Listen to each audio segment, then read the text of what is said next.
Rio de Janeiro, graduou-se em Teologia pelo Seminário Teológico Batista do Sul do Brasil. Casado com Jo, é pai de Iris e Davi e avô de Ethan e Joshua.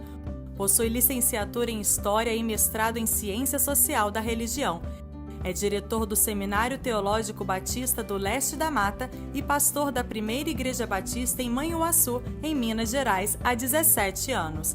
Recebam agora o pastor Márcio Melo.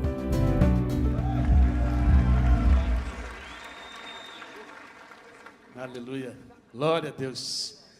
Glória a Deus. Glória a Deus. A paz de Cristo, irmãos. Meu irmão, não sei se você está entendendo o que Deus está fazendo no Brasil Batista, através da Igreja Multiplicadora. Eu trago aqui um abraço dali do leste de Minas Gerais, da zona da Mata Mineira, para todos os batistas do Brasil. Pastor Fernando, eu estou saindo daqui, atualmente eu sou diretor do Seminário Menor. Ali a nossa associação, a Abalema, tem um seminário teológico que já funciona há 20 anos. Eu estou há 8 anos como diretor daquele seminário, estou saindo daqui com uma visão diferente.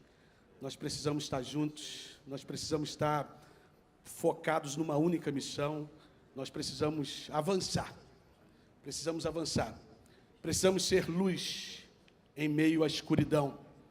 E eu convido você a abrir sua Bíblia no livro de Mateus, capítulo 5. Mateus, capítulo 5. Eu quero pensar com você nessa manhã, a partir de tudo que foi falado já aqui hoje, fomos tremendamente impactados com a palavra do pastor Gilvan, provocados em sermos plantadores de igreja, sermos luz em meio à escuridão. E eu quero também nessa manhã compartilhar um pouco daquilo que Deus tem feito lá na Pibaçu, como é chamada carinhosamente Primeira Igreja Batista em Manhuaçu, nas Minas Gerais. Aquilo que Deus tem feito ali através da nossa igreja naquela região. Mateus capítulo 5, versos 14 e 16, que diz assim: vocês são a luz do mundo. Não se pode esconder uma cidade construída sobre um monte. E também ninguém acende uma candeia e a coloca debaixo de uma vasilha. Pelo contrário, coloca-o no lugar apropriado e assim ilumina todos os que estão na casa. Assim, brilhe a luz de vocês diante dos homens, para que vejam as suas boas obras e glorifiquem ao Pai de vocês, que está nos céus. Ponto. E que o Senhor nosso Deus abençoe as nossas vidas sempre que lemos as Sagradas Escrituras. Queridos, nós vivemos em um tempo marcado pela escuridão e desordem. O noticiário mostra desastres, crises, políticas, desigualdade social. Há um sentimento de desânimo crescente. Em um mundo onde o mal parece prevalecer, a injustiça, ela prospera, nós então somos chamados a sermos agentes de mudança e esperança no mundo marcado pela escuridão e pela desordem. Ei, nós somos chamados a sermos luz e sal. O próprio Jesus, em seu sermão da montanha, nos chama a sermos agentes de transformação. Quando ele diz lá no verso 14 de Mateus 5, vós sois a luz do mundo. Então, essa é a missão que exige comprometimento, exige coragem, exige fé. Mas o que significa na prática ser um agente de mudança e esperança em meio ao caos? Eu quero convidar você nessa manhã, de maneira muito rápida e prática, explorar 3 aspectos desse chamado. O que significa ser luz? Como viver uma vida de impacto e transformação? E onde encontrar força para essa missão? Então, primeiro passo, o que significa ser luz em um mundo de escuridão? Queridos, a declaração de Jesus em Mateus 5 estabelece a nossa identidade e o nosso propósito como luz do mundo. Esse entendimento de que nós somos luz e não meramente portadores dela, nos chama a refletir continuamente o caráter de Cristo. A luz que está em mim, que está em você, não esconde, mas revela e é poderosa para iluminar as trevas. Esse é o primeiro passo para o discipulado multiplicador, entender que cada seguidor de Cristo tem uma missão pessoal de iluminar. Deixa eu abrir aqui um parêntese para contar um pouquinho da minha experiência na Pibaçu. Diferente da realidade do pastor Ronaldo, que é meu amigo e nos impactou tremendamente ontem lá, com o seu testemunho na cidade de Jordânia, eu estou em Manhuaçu, uma cidade de 80 mil habitantes, polo do café, uma cidade satélite que tem um fluxo de 400 mil pessoas, porque lá estão as grandes faculdades, o hospital regional, tantas empresas, e nesse contexto está a primeira igreja batista em Manhuaçu. Cheguei lá quando a igreja estava completando 50 anos de organização. Completei esse ano 17 anos que pastoreio aquela igreja. Uma igreja com um dos templos mais bonitos de Minas Gerais. Eu não sei quantos aqui conhecem Manhuaçu, mas lá tem um templo, um dos mais bonitos de Minas Gerais. Um templo que comporta 700 pessoas sentadas. Mas quando cheguei a essa igreja, aquela igreja que fazia parte daquela estatística que o pastor Fernando Brandão nos trouxe ontem, ela estava dentro dos 84% das igrejas com 200 membros. Para ser mais exato, nós tínhamos 202 membros quando lá cheguei. Era aquela famosa igreja de programações. E como carioca que sou, de Jacarepaguá, cheguei lá cheio de gás. Mas chegando lá, a galera diz, calma aí, pastor. Vai devagar, porque aqui o nosso negócio é meio Maria Fumaça. Vai no... E eu acostumado com Japeri lá no Rio de Janeiro, lotado, voado em tudo. Eu falei, meu Deus. E as coisas acontecendo muito lentamente. 2, 3, 4 batismos no ano.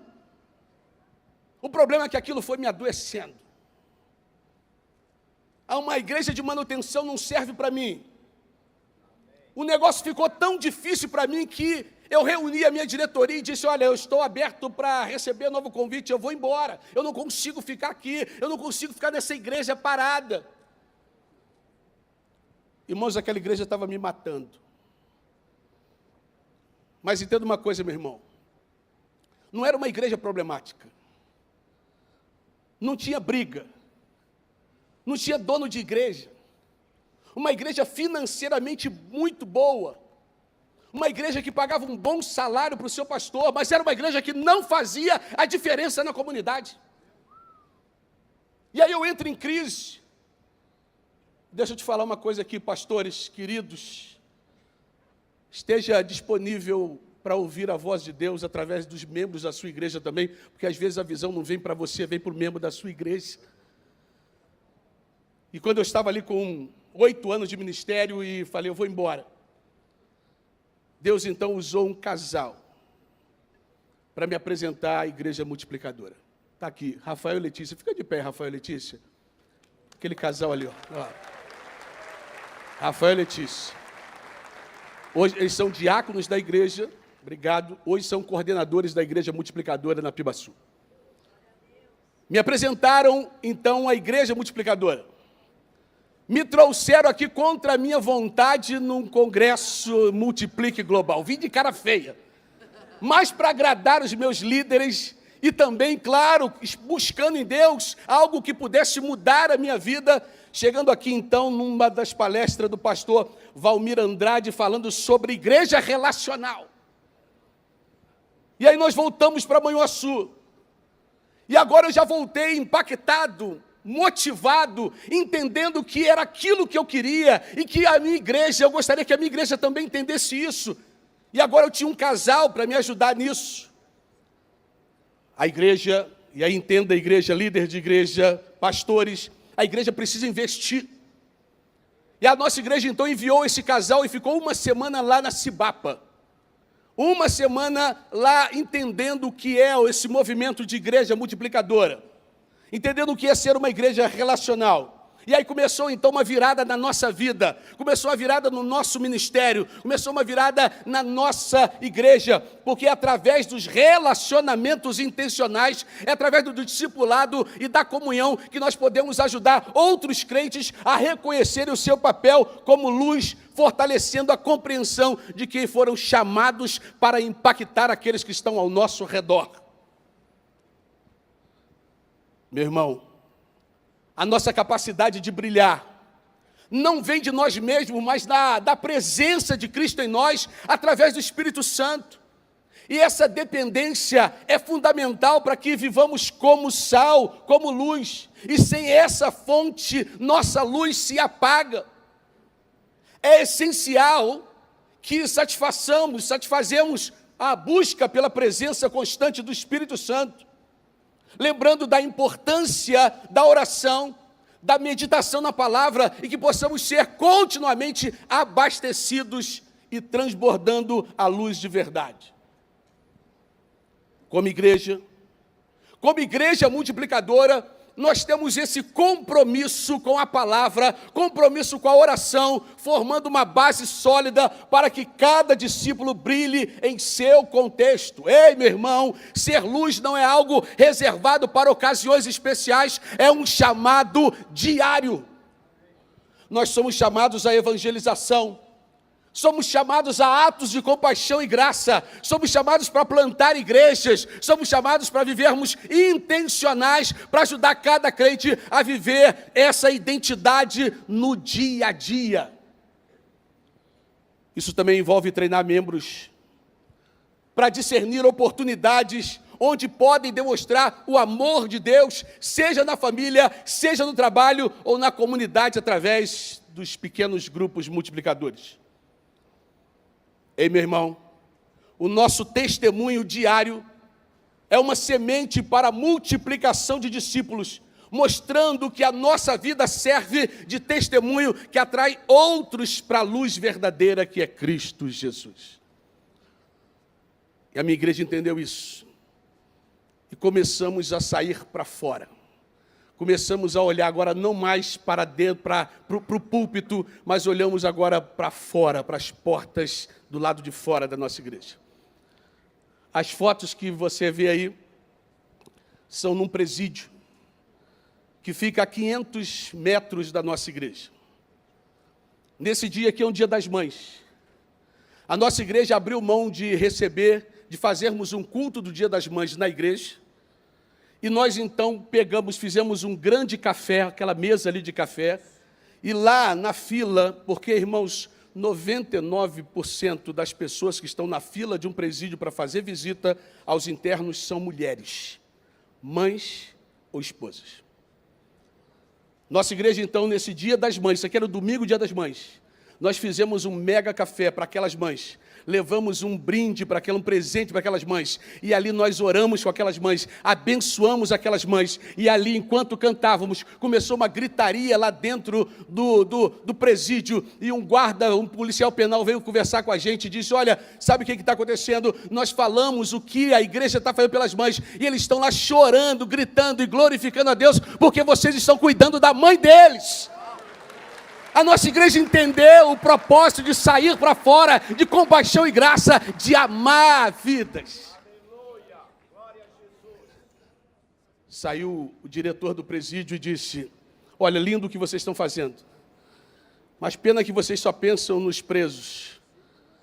Na semana seguinte, nós fizemos um festival de pizza para todos os policiais penais. Lá levamos uma psicóloga para falar sobre saúde mental no trabalho. Evangelizamos aqueles policiais penais. E hoje nós temos um líder da nossa igreja, membro da nossa igreja, que é fruto desse trabalho. É um policial penal que se converteu através desse trabalho e hoje é líder de PGM na nossa igreja. Mas há um segundo aspecto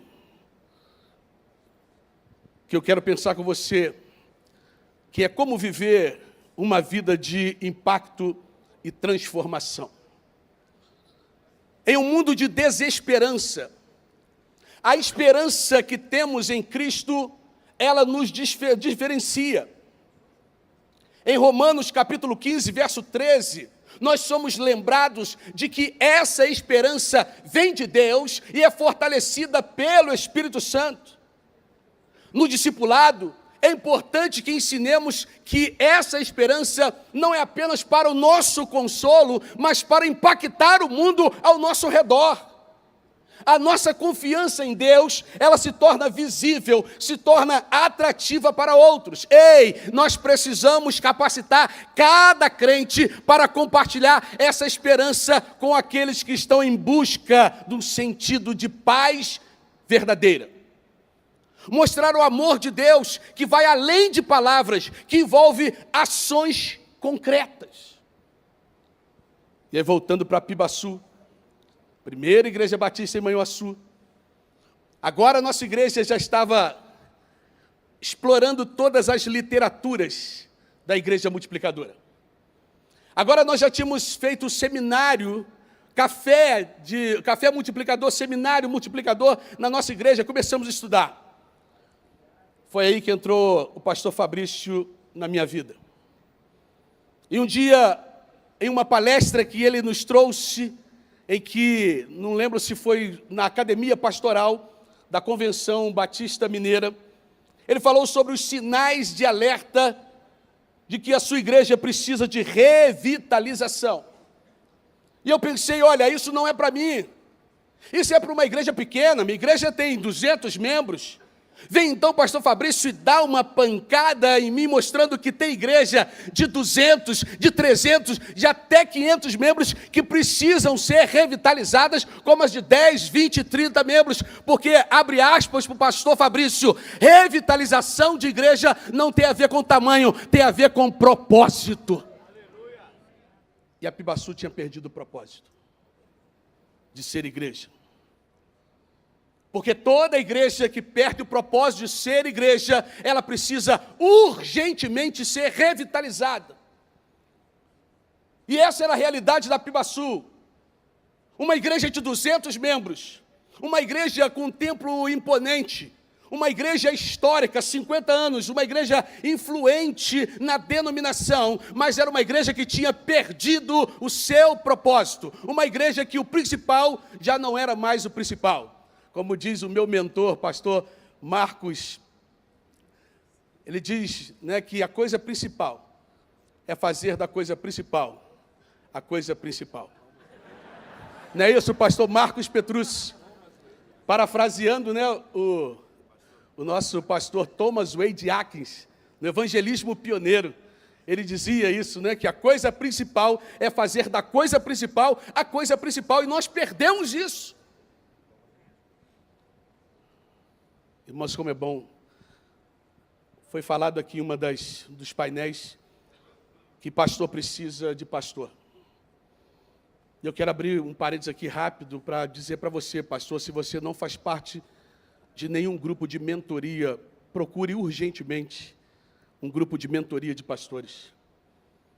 Nós em Minas já temos anualmente, acho que vamos para o terceiro encontro, pastor Marcos Petrucci, nosso terceiro encontro de mentoria de pastores de igreja multiplicadora. Agora em março, lá em Ravenna, temos o nosso próximo encontro. Isso tem feito a diferença na minha vida e no meu ministério. Porque, irmãos, nós estamos muito preocupados com as nossas agendas, esquecendo a agenda de Deus. A agenda de Deus está em incentivar cada discípulo a demonstrar compaixão e amor prático. E é uma maneira isso poderosa de testemunhar. Na agenda de Deus está a necessidade de encorajar ações como ajudar os necessitados, ouvir os aflitos, apoiar aqueles que estão em momentos difíceis. E cada ato de amor sincero se torna uma oportunidade de apontar para Cristo e multiplicar o número de pessoas que experimentam o amor de Deus. Meu irmão, pequenos gestos são sementes que podem gerar novos discípulos, criando um efeito multiplicador. Na agenda de Deus, A justiça e santidade são frutos de transformação. A busca pela justiça é uma expressão da nossa luz no mundo. Isaías 1,17, nós vemos o chamado para lutar contra a opressão e defender os necessitados. Esse engajamento com a justiça deve ser ensinado e vivido especialmente em contexto onde há injustiça e desigualdade. Além disso, viver em santidade nos ajuda a ser um testemunho genuíno da transformação que Cristo faz. Esta é a agenda de Deus. A nossa luta por justiça, a nossa luta por santidade não apenas transforma a nossa vida pessoal, mas também atrai e influencia aqueles que veem o poder de Deus em ação. Meus amados irmãos, em tempos de incerteza, as nossas palavras e as nossas atitudes devem transbordar esperança. Precisamos ensinar cada discípulo a ser uma fonte de encorajamento, oferecendo palavras de paz, e uma atitude de confiança é essencial. Nós precisamos levar nossas igrejas a serem verdadeiros embaixadores da esperança, mostrando que mesmo em meio às dificuldades, Cristo é a resposta para a paz e segurança que o mundo procura. Aqui está uma pequena porção dos nossos pequenos grupos, dos PGMs da Pibaçu. Hoje, quando separamos nossos homens, mulheres e crianças, somos mais de 70 PGMs da Pibaçu. Deus tem transformado a nossa cidade através da Pibaçu. Quantos testemunhos nós temos? Nós estamos acompanhados de um grupo de irmãos ali da Pibaçu, todos líderes de PG que tiveram suas vidas transformadas. Tem um sargento da PM aqui, pastor Fernando. Se ele pudesse dar o testemunho do que Deus fez na vida dele. Um cara que eu não posso nem falar o que ele fazia, porque nós estamos ao vivo. Mas Reinaldo ali, esse está de pé ali, Reinaldo. Reinaldo é líder de PGM. Sargento da Polícia Militar de Minas Gerais. Alguém que foi transformado pelo poder do Evangelho. E hoje tem transformado vidas. Sim, pastor. Foi o quê, pastor? Vem cá, Reinaldo, vem cá. Eu sei que ele, eu sei que ele tem uma dificuldade de falar assim de maneira rápida. Vem cá, Reinaldo, só para ilustrar um pouquinho, irmãos.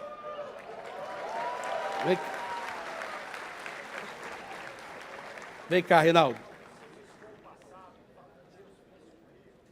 Aleluia. Enquanto o Reinaldo vem, deixa eu contar um pouquinho. Eu estava fazendo um trabalho lá na 11º Batalhão de Polícia Militar. Eu fui convidado pelo comandante da polícia a fazer um culto toda quinta-feira lá no 11º Batalhão. Eu fazia um trabalho de capelania militar. Reinaldo não era crente. Reinaldo estava lá no batalhão, trabalhando na sua seção, e ele foi levado por um amigo para conhecer, nesse dia, o culto. E lá Reinaldo era cabo da Polícia Militar. Reinaldo, então, veio um curso de sargento. E Reinaldo, então, quis fazer o curso de sargento. O problema é que Reinaldo estava respondendo um processo antigo. Esse processo estava arquivado. Um processo de tortura, por tortura. E quando Reinaldo colocou o seu nome para fazer o curso de sargento, então voltou à tona o processo. E Reinaldo estava prestes a ser condenado a mais de 20 anos de prisão e ser expulso da Polícia Militar. Naquele momento, além de ser proibido de fazer o curso, agora ele estava prestes a perder a farda e perder, inclusive, a sua condição de policial militar e a sua família, porque uma vez ele me confidenciou e falou: pastor, se esse processo for à frente, eu dou um tiro na minha cabeça para não deixar a minha família desamparada, pelo menos eles vão ter um salário de policial aposentado. Essa era a realidade desse homem. Mas aí Jesus transforma. Aí Jesus entra na história. Jesus, então, entrou na vida do Reinaldo. Reinaldo, então, se converte. E ele ganha, então, a expectativa de ter uma vida nova. E aí, meu irmão, sabe o que acontece? O processo da Polícia Militar, ele foi julgado e foi absolvido para a glória do Senhor. Reinaldo agora passou pelo curso de sargento, foi sargento da Polícia Militar. Sua esposa, serva de Deus, agora foram batizados, os dois por mim. E agora sua filha também, transformada, batizada. A sua filha agora, último mês, ela acabou no curso de Polícia Militar. É uma policial militar também, está lá na nossa cidade, servindo ao Senhor e servindo a nossa igreja, porque é isso que Deus faz. Reinaldo, só fala aí o que Jesus é para você, o que o pequeno grupo representou na sua vida. Fala com o coração. Você está em casa, está na sua família, só com seus irmãos, querido. Amém, amém. Bom, relógio é para o senhor, né? Mas é coisa rápida. O que eu tenho a dizer, assim, e a gente carrega, né? Eu, sem conhecer a Cristo, né? Aquela criatura lá achava que eu era o cara. Hoje, eu e a minha família podemos dizer que nós somos, né? Debaixo da graça de Deus. Sou grato a Deus, sou grato pelaquela pessoa, meu amigo, meu irmão, né? Que me levou. Sou grato a este homem. Este homem e a família dele têm feito muito na nossa vida. Então, hoje, o que a gente faz para Deus é nada. Carregamos uma frase. Quem tem compromisso com Deus, Deus tem compromisso com ele.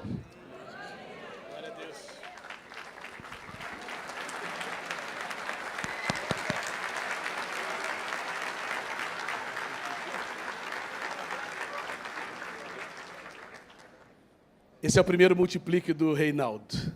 Primeiro, do Reinaldo e da Rosângela. Ele já falou, pastor, ano que vem, nós estamos juntos aí, nós estamos na agenda. Esse é um das dezenas de testemunhos que nós temos experimentado lá na Pibaçu. Dezenas. Quase centenas de testemunhos, nós podíamos dizer. Porque é isso que Deus tem feito. Tantas outras histórias que nós poderíamos contar aqui. Mas como Reinaldo disse, o relógio não para.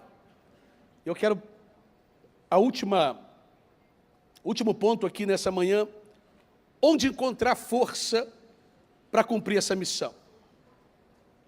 Depender de Deus através da oração, através da palavra. Cumprir o chamado de ser luz, de ser esperança, exige uma fonte de força constante que nós só podemos encontrar em Deus.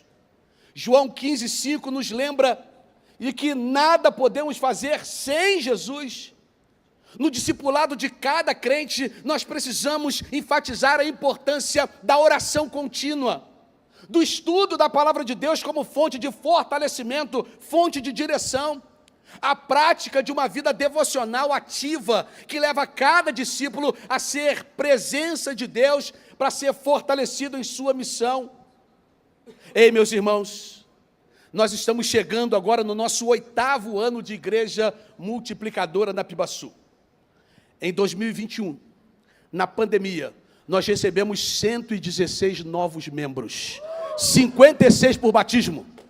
Em 2022, 112 novos membros, 54 por batismo. 2023, 117 novos membros, 53 batismo. 2024, esse ano, 86 novos membros, 34 batismo. Hoje a Pibaçu tem 900 membros, para a glória de Deus. Hoje nós vencemos mais do que a estatística. Nós estamos na visão de Deus.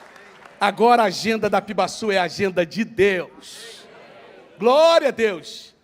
Que nós aprendemos agora a caminhar, e aprendemos que a caminhada cristã não é solitária, que nós precisamos da comunhão com outros irmãos, e é por isso que nós estamos aqui, é por isso que já faz parte da agenda da Pibaçu, o Congresso Multiplique Global. Nós já estamos inscritos, se abrir inscrição ainda, para o Multiplique Global 2025, já tem nossa inscrição, não abriu ainda não, tá, irmãos? Mas nós já estamos inscritos na fé. Nós, o pastor Fernando disse, quantos aqui estão inscritos para o Multiplica Global 2025? Aí. Vamos fazer o compromisso de trazer mais um. Cada um traz mais um. Vamos dar problema aqui para o pessoal da Junta de Missões, porque esse lugar não vai caber e a gente vai ter que dar trabalho aí para a Junta de Missões Nacionais.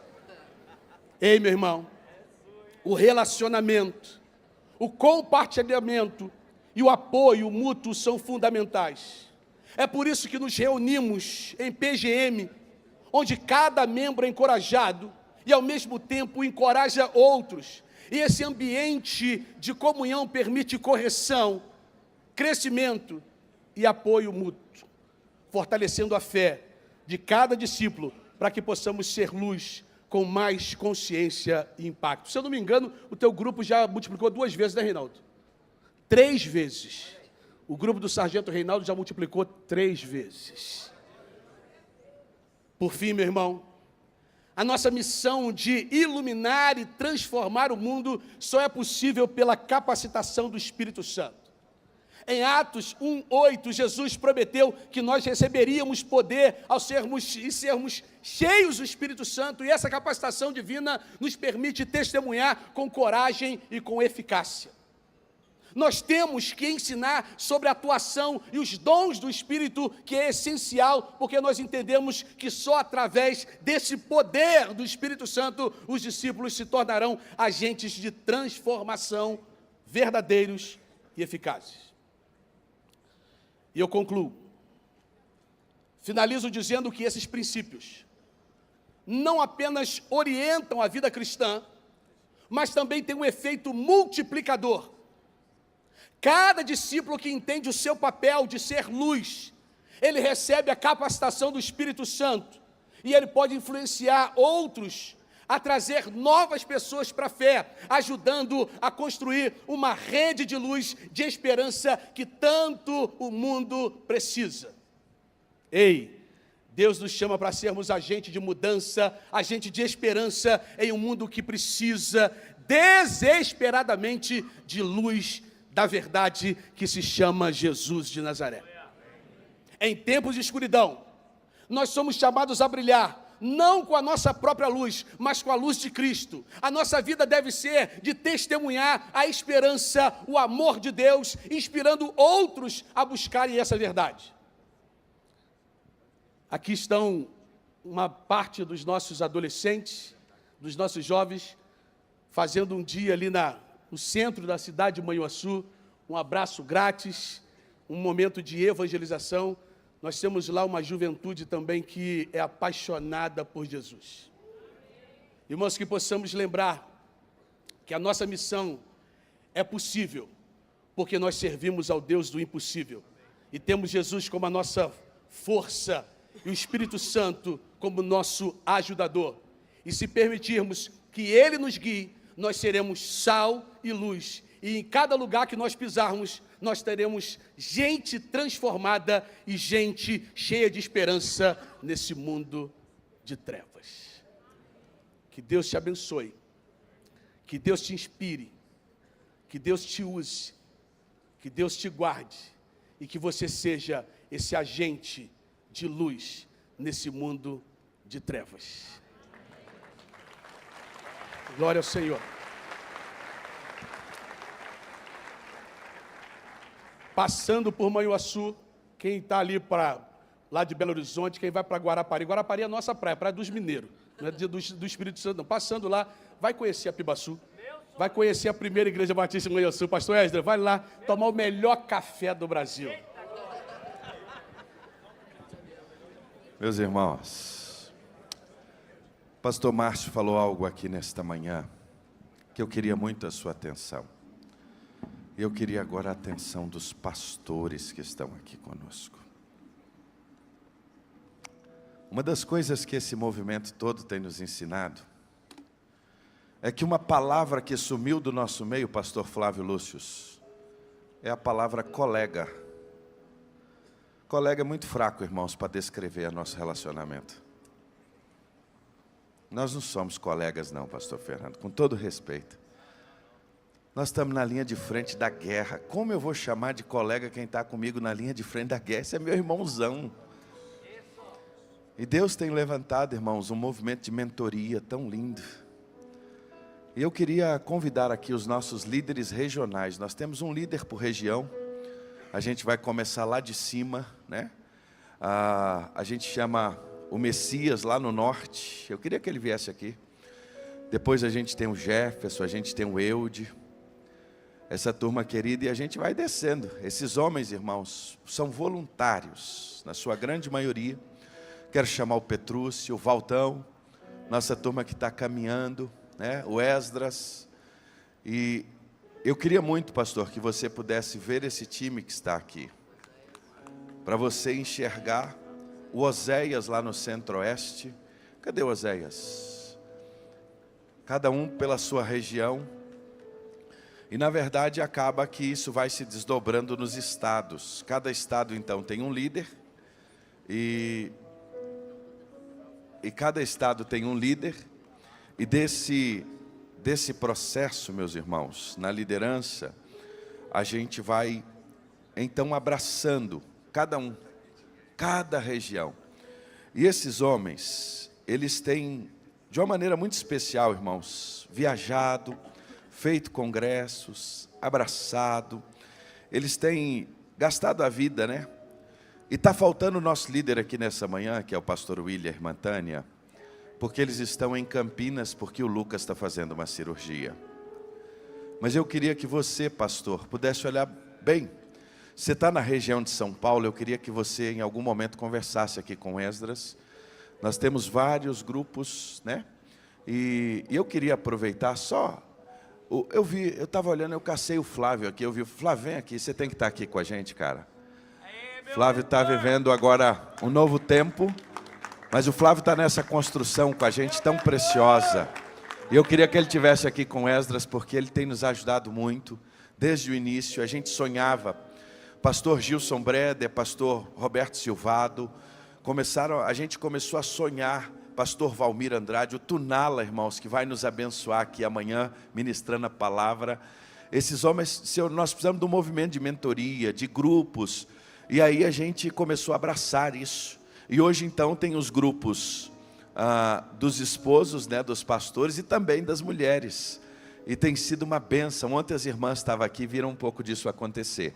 Então, São Paulo nós temos... cadê Jefferson? Talvez Jefferson está fazendo alguma coisa agora. Nesse momento não está aqui no auditório. Mas a gente começa aqui. A região centro do Brasil, aí ó.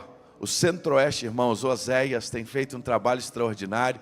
Cadê a turma do Centro-Oeste que está aqui conosco, hein? Esse homem, meus irmãos. E aí é interessante demais, o Oséias é pastor da Primeira Igreja Batista lá em Viema. E Deus tem feito uma obra a partir de Viema muito preciosa. E a gente é grato. Você que é do Centro-Oeste, pastor, você pode falar com Oséias, você pode falar com os líderes da sua região. Eu vou pedir para o Oséias vir para o lado de cá. E eu vou pedir o pastor Márcio para ficar perto dele aqui. Eu quero chamar o pastor Marcos Petrúcio, irmãos. Ele está com o Sudeste, ele está com o Rio, Espírito Santo e Minas Gerais. E Deus tem feito uma obra tão preciosa. A gente tem avançado ali. Um dia o pastor Robson, pastor Reginaldo, foram lá na junta e disseram assim: nós precisamos de avançar com a Igreja Multiplicadora em Minas Gerais. E aí o pastor Márcio Santos, a Convenção Batista de Minas Gerais, como todas as outras, buscou tornar a Igreja Multiplicadora o seu papel principal ali no estado. E Deus levantou, começou com o pastor Flávio e o Petrúcio lá, os nossos primeiros grupos. E hoje nós somos centenas de pastores já, que se reúnem toda semana. E aí talvez você diz assim, tem vários preletores de Minas Gerais... Não é porque muitos de nós somos mineiros não, né, irmã Márcia? Não é por isso não, mas é porque Minas Gerais, o movimento de mentoria tomou uma proporção, irmãos, muito grande. E a gente louva a Deus por isso. Então, se você é dessa região, é isso aí, irmã Licínia. Se você é dessa região, Minas Gerais, se você é do Espírito Santo, se você é do Rio, né? Assim como Oséias, Mato Grosso do Sul, Distrito Federal, Goiás, Oséias. E aqui nós temos o centro do Brasil. Para cá, meu irmão. São Paulo é um desafio tão grande que a gente... Vem cá, Esdras. nós começamos, e essa dupla preciosa aqui tem trabalhado de maneira muito especial, e o pastor Esdras que nos lidera aqui no estado de São Paulo, já com várias outras frentes, e esses homens, irmãos, têm de maneira voluntária, né, feito isso com muito amor, e aí tem abraçado, né, tantos que estão conosco. Eu não vi o Walter aqui, ele estava por aqui, e o pastor Esdras, irmãos, além daqui, ele tem nos ajudado na América Latina, a turma do Chile e outros países também que nós temos avançado para a graça de Deus. Pastor Walter, ele é aquele que está lá no sul do Brasil, Santa Catarina, Paraná, Rio Grande do Sul. Deus tem usado da vida do Walter de maneira assim muito preciosa, e a gente tem avançado muito lá. E aí a gente vem vindo, né? E aí a gente vai para o Nordeste, e o Nordeste é tão precioso que a gente dividiu ele em 2 etapas. Parte está com o pastor Eude Cabral, que é pastor da Primeira Igreja Batista, lá na nossa maravilhosa Goianinha, né? E o pastor Eude está com alguns estados dessa região do Nordeste, né? Rio Grande do Norte, Piauí, Ceará, Rio Grande do Norte, Paraíba e Pernambuco e Alagoas. É só esse tantinho, né? Então, se você é de um desses estados, conversa com o pastor Eude.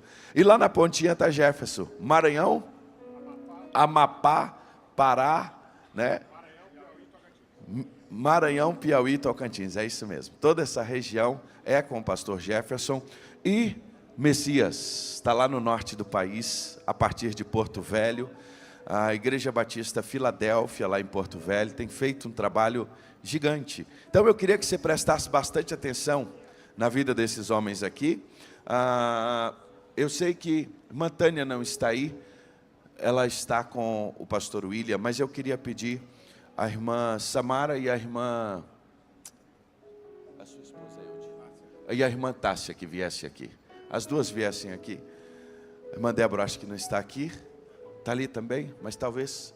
Pode vir a Samara e a Tássia, representando aqui as mulheres, as esposas dos pastores que têm feito um trabalho especial, muito querido. Não sei se é possível a irmã Débora também vir. Se for, seria muito precioso nós termos essas irmãs aqui. E já são vários grupos, irmãos, de mentoria das esposas dos pastores, das missionárias. Então, as irmãs que passaram aqui, e a gente tem chamado esse grupo de companheiras de visão e de missão, porque uma coisa que a gente notou no início do Multiplique, depois desses anos todos, que era o seguinte: o pastor vinha para o congresso e ele estava aqui todo animado, e a esposa não vinha, pastor Samuel. E aí quando ele chegava lá, todo animadinho, nessa semana, a gente volta, irmãos, como é que você está voltando para casa? Aí a esposa dizia assim: bonitão, maravilha, tu foi lá sozinho, voltou cheio, e a gente aqui, ó, corre para lá, corre para cá. E aí eu já quero desafiar você, meu irmão, envia o pastor e a esposa dele para o Multiplique. Isso vai fazer diferença lá na sua igreja. Invista na vida da esposa do seu pastor também. E aí nasceu todo um movimento, e a irmã Tânia coordena esse movimento, né? Hoje, e essas irmãs estão trabalhando. Então eu queria que os irmãos prestassem bastante atenção nesse grupo. Eles estão por aqui o tempo inteiro, essa turma está trabalhando o tempo inteiro. E voluntários, o Valtão aí, irmãos, chegou, nosso guerreiro do sul do Brasil. Walter é uma bênção, e a gente se alegra em termos esse time. Irmãos, voluntários que amam, e junto com cada estado, cada missionário de missões nacionais, esse time todo que abençoa o Brasil. Então eu queria que a gente pudesse louvar a Deus e com a salva de palmas agradecer pela vida desses homens que não medem esforços para que a gente pudesse estar aqui. Deus abençoe os irmãos, podeis sentar, e a gente termina esse